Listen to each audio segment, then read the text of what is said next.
En manchette, aujourd'hui, une campagne pour promouvoir les emplois dans la région. Bonjour à tous, bienvenue à votre bulletin d'information sur les ondes de CTRB, votre télévision locale et régionale, aujourd'hui le 12 janvier. Le Centre intégré de santé et des services sociaux, le CI3S de Lanaudière, est fier d'annoncer le déploiement d'une nouvelle campagne vidéo qui vise à faire la promotion de nos postes ou des postes au CI3S à pourvoir en CHSLD dans le nord de la région. À travers des capsules vidéo, on découvre le plaisir qu'ont des employés à travailler en CHSLD, mais aussi à exercer leurs fonctions dans des environnements, aussi magnifiques que ceux des municipalités de Saint-Michel-des-Saints, Saint-Gabriel-de-Brandon, Saint-Jean-de-Mata ou encore Saint-Donat. Grâce aux témoignages de ces employés qui se confient tant sur leur quotidien que sur leur expérience professionnelle, ces capsules à la fois authentiques et touchantes offrent un aperçu du mode de vie unique associé au nord de Lanaudière.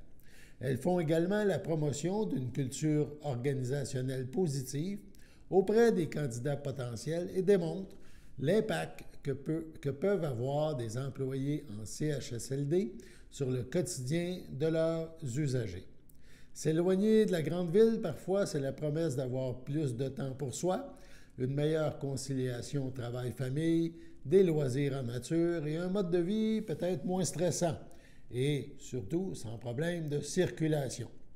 Grâce à ces vidéos, le CI3S vise à positionner Lanaudière comme une destination pour y vivre, tant pour son attractivité de la main-d'œuvre en santé et en services sociaux, que pour son mode de vie en symbiose avec la nature. De plus, comme les employés sont des acteurs locaux impliqués au sein de leur équipe et de leur communauté, leur visibilité suscite un sentiment de fierté de la part de leurs pairs et de leurs proches. On parle d'une belle façon de leur témoigner une reconnaissance, de les remercier pour leurs efforts soutenus et d'en faire de fiers ambassadeurs du CI3S de Lanaudière. Ces vidéos seront utilisées à des fins de recrutement et seront sur les différentes plateformes du CI3S de Lanaudière. On vous invite à découvrir 4 petites vidéos. Il sera question du temps pour soi avec Mélanie Lajoie, infirmière auxiliaire à Saint-Gabriel-de-Brandon, puis de conciliation travail-famille avec Marie-Justine Lorrain, qui est infirmière auxiliaire à Saint-Jean-de-Mata. On parlera de plein air avec Sylvain Saint-Denis, préposé aux bénéficiaires à Saint-Michel-des-Saints. Et le travail à cœur sera le sujet de Lauriane Harvey-Potier, préposée aux bénéficiaires à Saint-Donat. On regarde ces 4 courtes vidéos.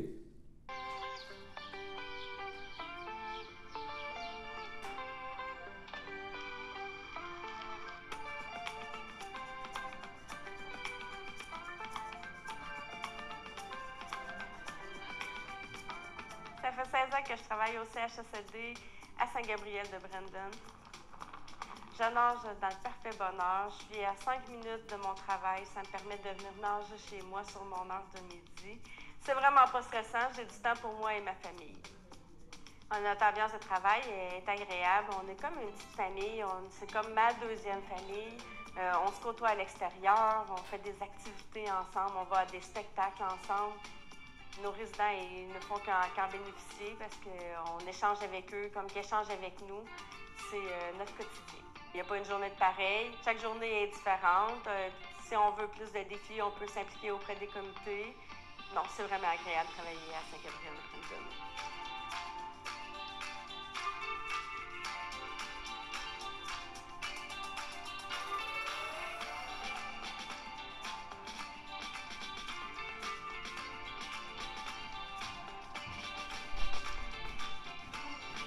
C'est difficile de s'imaginer qu'en travaillant dans le domaine de la santé, on peut concilier travail-famille.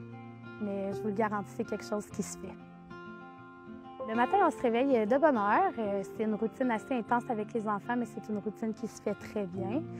C'est vrai, mon enfant il est le premier à arriver à la garderie, mais en revanche, il est le premier à partir à 15h15. Ça permet des beaux moments en famille, plus dans l'après-midi. On a l'habitude d'aller au parc vers 15h30. On se retrouve tout de suite là. On fait les devoirs et les leçons. Donc, on a toute l'après-midi et la soirée. Puis ça, c'est des moments très précieux. Quand on pense au CHSLD, on s'imagine que c'est ennuyeux, mais c'est tout le contraire. C'est très valorisant. J'ai 22 patients à ma charge. Je les connais par cœur. On a des beaux échanges. On a une belle équipe. Mes préposés aux bénéficiaires, ils sont merveilleux. On n'est pas considérés comme un numéro, mais une famille très unie. En plus, c'est vraiment beau comme région. Il n'y a aucune raison de ne pas vouloir venir travailler ici.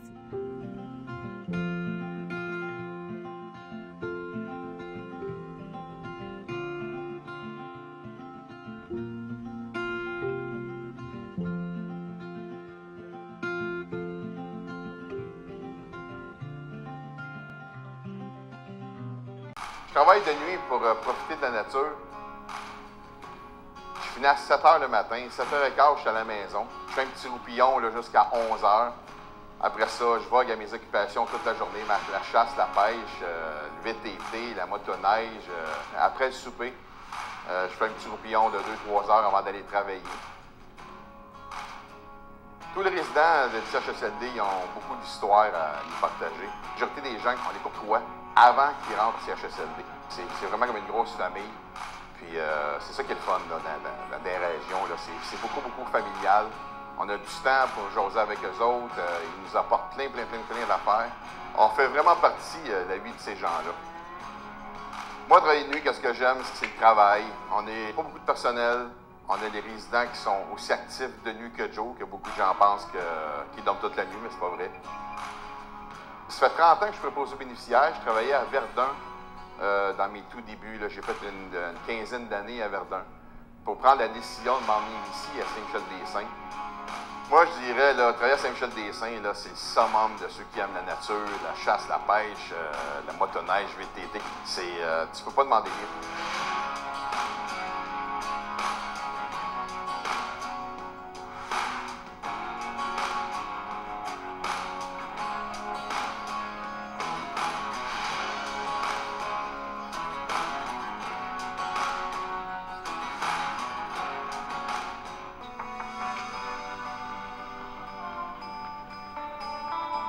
Le moment que je préfère, c'est le matin. Quand on fait la routine avec les résidents, on passe des moments de qualité, on peut échanger avec eux. Quand j'ai eu 6 ans, j'ai eu la leucémie, puis je pense que c'est ce qui m'a donné la passion d'aider les gens aujourd'hui. J'aime bien faire des activités avec les résidents, j'aime les faire rire, la proximité avec eux, j'adore, j'en ai besoin, donc c'est ce qui me rend heureuse. En plus d'aimer mon métier, je suis une fille de bois, donc rester en proximité de la nature, c'est pour moi. J'ai un grand terrain, des poules. Pour moi, la famille, c'est important. Donc, le fait de travailler 3 jours semaine, ça me permet d'être avec mes 3 enfants. Je ne me verrais pas travailler ailleurs qu'au centre d'hébergement Saint-Donat.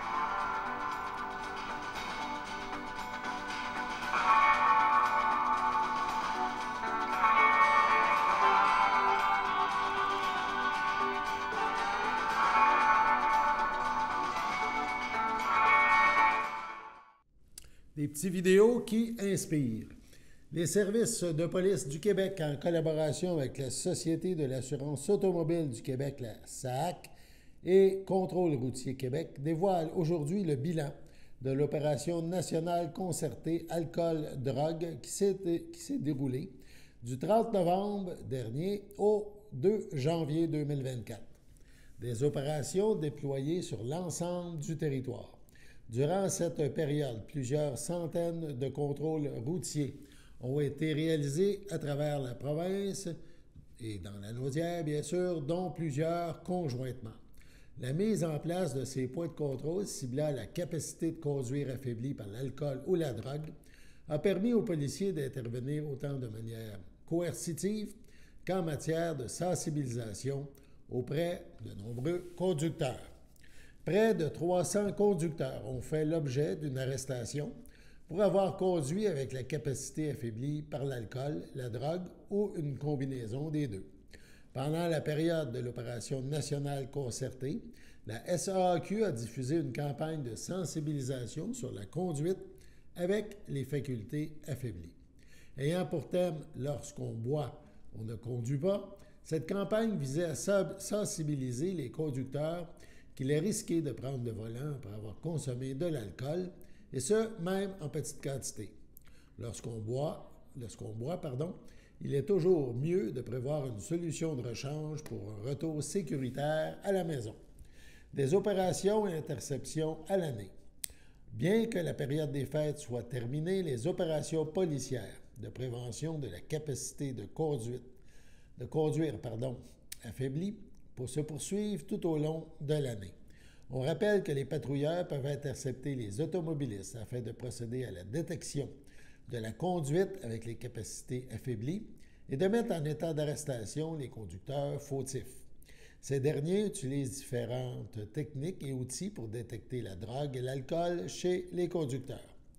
De plus, le dépistage obligatoire en vigueur permet aux policiers d'exiger qu'un conducteur fournisse un échantillon d'haleine au bord de la route, et ce, même s'il soupçonne ou non qu'il ait consommé récemment de l'alcool.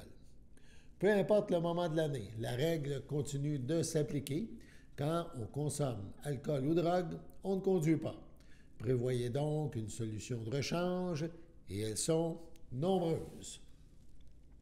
On reste dans le domaine policier. En effet, les policiers motoneigistes et quadistes de la Sûreté du Québec, avec la participation de la Fédération des clubs de motoneigistes du Québec, de la Fédération québécoise des clubs quad et la collaboration du ministère des Transports et de la Mobilité durable. Donc, tous ces gens interviendront de façon intensive dans les différents sentiers du Québec tout au long de cette saison hivernale. Une opération Impact VHR pour véhicules hors route est une présence policière accrue dans les sentiers avec la collaboration des différents partenaires. Cette année encore, les quadistes de la Sûreté du Québec patrouilleront également les sentiers fédérés en cette saison hivernale.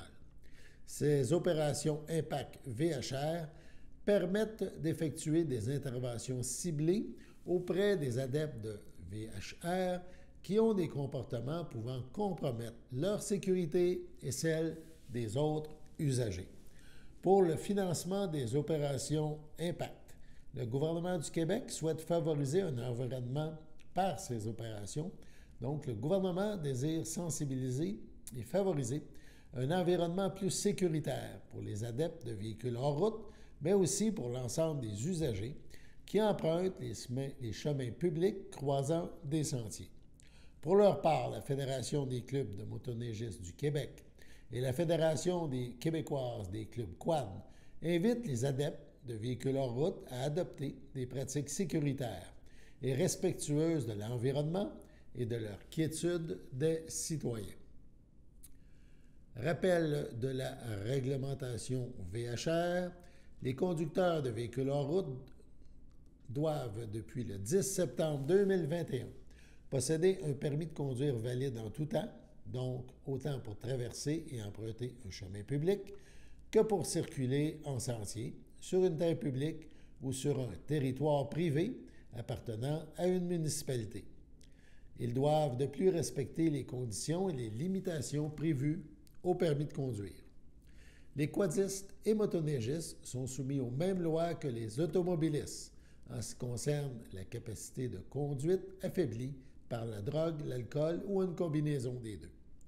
La limite de la vitesse dans les sentiers est de 50 km/h pour les quads et de 70 km/h pour les motoneigistes.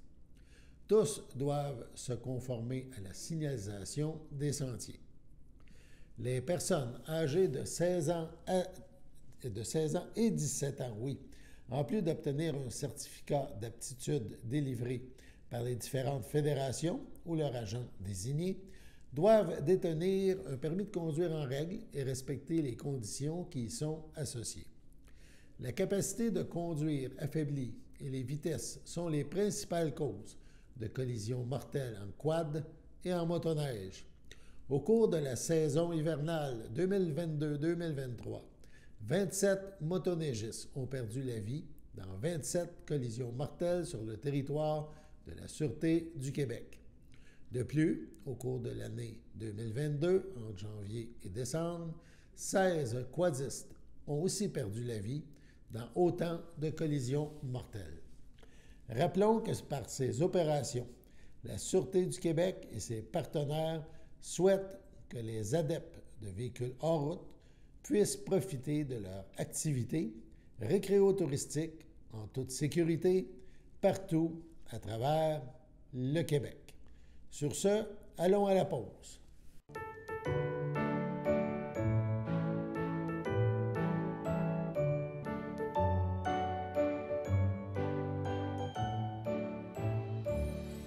Voici donc les anniversaires pour aujourd'hui et ce week-end, 12 janvier. La FADOC de l'Île-du-Pas souhaite bonne fête à Marco Sigouin. Demain samedi, jour de tempête, 13 janvier, les filles d'Isabelle de Berthier souhaitent un heureux anniversaire à Pierrette Desabrais, Goulet et à Manon Landry. Finalement, aussi le 13, la FADOC de l'Île-du-Pas souhaite un heureux anniversaire à Carmen Harel et à Suzanne Lemonde.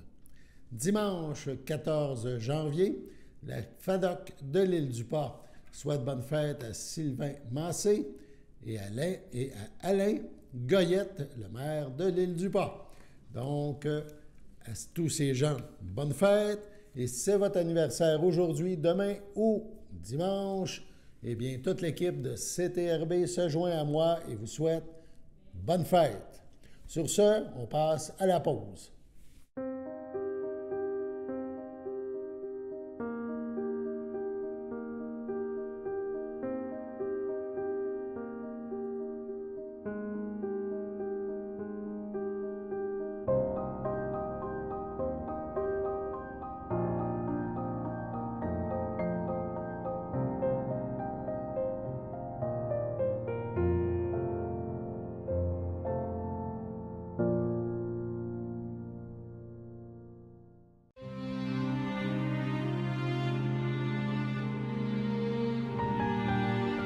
À la Cité de la Santé, le 3 janvier dernier, à l'âge de 79 ans, est décédé M. Réal Lambert, époux de feu Ginette Dubois, autrefois de Repentigny, natif de Saint-Cuthbert.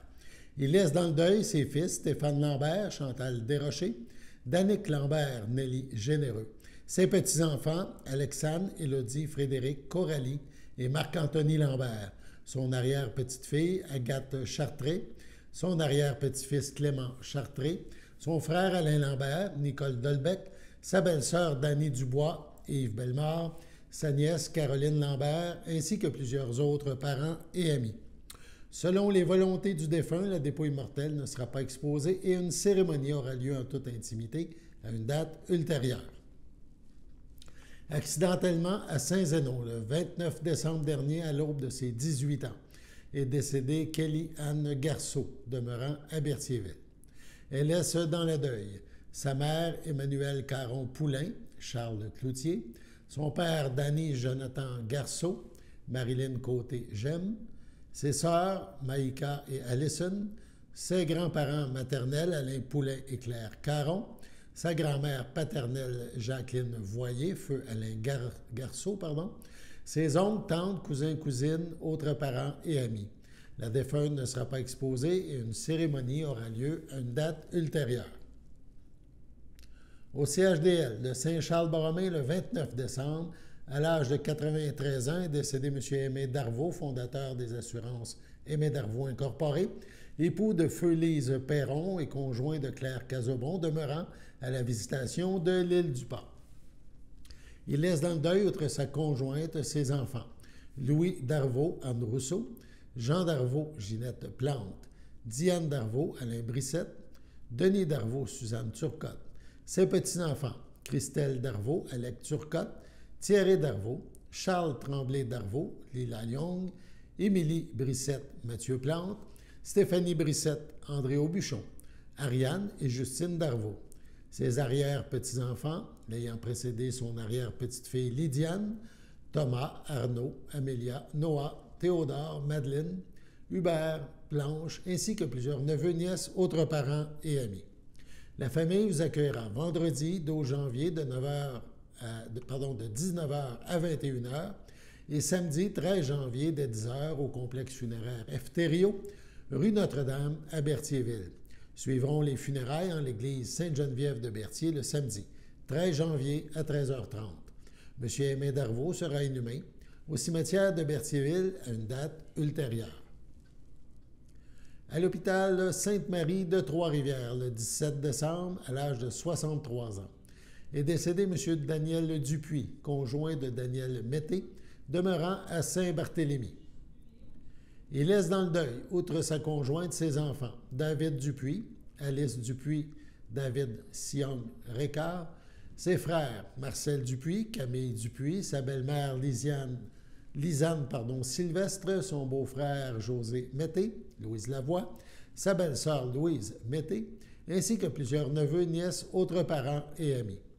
La famille vous accueillera samedi le 13 janvier de 13h en l'église de Saint-Barthélemy, où les funérailles auront lieu le même jour à 14h. À l'hôpital Hôtel-Dieu de Sorel, le 31 décembre dernier, à l'âge de 95 ans, est décédée Mme Jeanne d'Arc Étu, épouse de feu Jules Clément, demeurant à Saint-Ours, autrefois de Saint-Barthélemy. La défunte laisse dans le deuil sa fille, Céline Clément et Yves Marcheseau, ses petits-enfants, Alex et Émy, ses belles-sœurs, Louise Comartin, feu André Barrette, Marguerite Drainville, feu Rosaire Clément, ses filleuls, Bruno Lacourse et Michel Barrette, ainsi que plusieurs neveux, nièces, autres parents et amis. La famille vous accueillera, parents et amis, dimanche le 14 janvier, dès 11h30 au complexe funéraire Efterio, 741 Notre-Dame à Berthierville. Suivra un hommage directement au salon à 14h30. Madame Étu Clément sera inhumée au cimetière de Saint-Barthélemy à une date ultérieure. À Berthierville, le 24 décembre, à l'âge de 98 ans, est décédée Mme Fleurette Dauphin, épouse de feu Paul-Émile Chrétien, demeurant à Berthierville, native de Saint-Cuthbert. Elle laisse dans le deuil son fils Pierre et son épouse Denise, ainsi que ses neveux, nièces, autres parents et amis. La famille accueillera mercredi 17 janvier dès 10h30 en l'église de Saint-Cuthbert, où suivront les funérailles à 11h. Mme Fleurette Dauphin Chrétien sera inhumée au cimetière de Saint-Cuthbert à une date ultérieure. Au CHDL de Saint-Charles-Borromée le 2 janvier, à l'âge de 68 ans, est décédée Mme Lynne Champagne, épouse de feu Robert Allard, fille de feu Rosaire Champagne et de feu Irène Moreau, demeurant à Sainte-Geneviève de Berthier. Elle laisse dans le deuil ses enfants, Louis, Félicia Venn, Loli, Vincent Laure Perrault, Jenny, Aïkam Zarali, ses petits-enfants, Jaden, Michaela, Adjia, Rana, ses sœurs, frères, beaux-frères et belles-sœurs, Rose Champagne, Alain Miro, Jeanne Champagne, Guy Champagne, Colette Rondeau, Mario Champagne, Chantal Croisetière, Daniel Champagne, Sylvie Laprade, Guylaine Champagne, Laurent Sauvé, Jean Champagne, Claude Allard, Nicole Germain, Janine Allard, Jean-Guy Turcotte, Réjeanne Allard, ainsi que plusieurs neveux, nièces, autres parents et amis. La famille vous accueillera samedi, le 20 janvier, dès 10h, au complexe funéraire Thériault à Berthierville. Les funérailles suivront à 14h en l'église Sainte-Geneviève de Berthier. Madame Lynne Champagne sera inhumée à une date ultérieure. C'est avec tristesse que nous faisons part du décès de Mme Lucie Saint-Antoine, survenue le 4 janvier dernier au CHSLD Le Champlain, à l'âge de 102 ans et 10 mois. Épouse de feu Anthony Bérard, demeurant Berthierville, autrefois de Saint-Barthélemy. Lui a précédé son fils Luc. Elle laisse dans le deuil ses enfants. Dominique Bérard, Lynne Saint-Don. Marie Bérard, Marcel Livernoche. Suzanne Bérard, Yvon Sylvestre. Jacinthe Bérard. François Bérard, Huguette Savoie. Gilbert Bérard, Chantal Ferland. Denis Bérard, feu Manon Duhem, son amie Ginette Boucher. Monique Bérard, Ghislain Wolfe. Ses 14 petits-enfants et ses 15 arrière-petits-enfants. Ses belles-sœurs Janine Laurando, feu Gérald de Saint-Antoine, Juliette Lavaude, feu Louis-André Saint-Antoine, lui a précédé sa sœur Marie-Claire Saint-Antoine, feu Gaétan Bastien, ainsi que plusieurs neveux, nièces, autres parents et amis. La famille vous accueillera samedi le 27 janvier dès 10h au complexe funéraire Thériault, rue Notre-Dame à Berthierville. Suivront les funérailles en l'église de Saint-Barthélemy à 14h30. Madame Saint-Antoine-Bérard sera inhumée au cimetière de Saint-Barthélemy le même jour. Au CHC du Château de Berthier, le 7 janvier, à l'aube de ses 101 ans, est décédée Mme Florida Godin, épouse de feu Paul-Auguste Chevalier, fille de feu Alexandre Godin, de feu Bernadette Laforêt, demeurant à Saint-Ignace de Loyola. Elle laisse dans le deuil sa fille, André Chevalier Gaston Bergeron, ses petits-enfants Christine Bergeron Frank Ward, Jean-François Bergeron Lannes Fou, Marc-André Bergeron Raquel Colares, son filleul Marc Guévremont France Brissette, ainsi que plusieurs neveux, nièces, autres parents et amis. La famille vous accueillera samedi le 17 février dès midi au complexe funéraire F. Thériault, rue Notre-Dame à Berthierville. Suivra une liturgie de la parole à la chapelle du complexe à 14h. Madame Godin-Chevalier sera inhumée au cimetière de Saint-Ignace de Loyola à une date ultérieure. Sur ce, passons à la météo.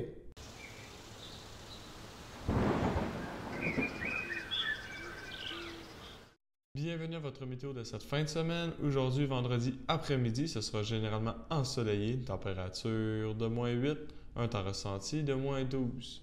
Vendredi soir, ce sera un ciel variable, température de -13, un temps ressenti de -20. Vendredi nuit, ce sera de la neige, une température de -11, un temps ressenti de -20, environ 5 à 10 cm de neige.